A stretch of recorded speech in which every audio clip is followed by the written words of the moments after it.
we came to Alpha because my wife wanted to come, not necessarily because I thought I needed to be here.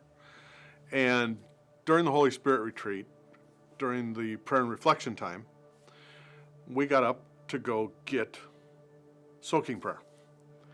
And lo and behold, my wife led us to the soaking prayer station. And Joy Ellis actually was at the prayer station. Little did my wife know that Joy and I had done business together for over 20 years. She did not know Joy. And during that time while I was getting soaked, I would have swore that Joy had rubbed her hands together for 20 minutes because the pure heat that was coming out of her hands, I had never felt before. And I didn't know what was happening. And we went back and we got personal prayer, and then we went back and we just sat down in the worship center. And up on the screens, there was soft music playing in the background, the lights were down, Bible verses coming up on the screen, and suddenly Jeremiah 29:11 popped up on the screen, "For I know the plans I have for you." And I'm suddenly in tears, and I don't know why. So as I sat and reflected on it, I suddenly realized how long God had been working on me, even though I wasn't listening. Because about 6 to 7 years before that, my mom had been diagnosed with stage 4 liver cancer.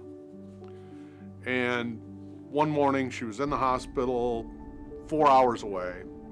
And I got up that morning to go to work and went to go downstairs to grab a work shirt to go to work. Couldn't pull a work shirt off of the rack. Went back upstairs, my wife looked at me and said, "What are you doing? Aren't you going to work?" And I said, "I don't think so. I feel like I need to go to Spencer." So she said, "Well, you better go." So I drove up that morning, got to the hospital about noon.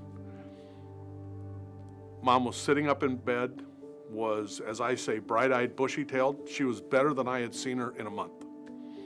We spent 4 hours getting stories of how she and my dad had met, stories of their first date, stories of her nickname from high school, just all these stories. My dad came in about 4 o'clock that afternoon, and he looked at me, and we went out, we're sitting on a bench, and he says, "What are you doing here?"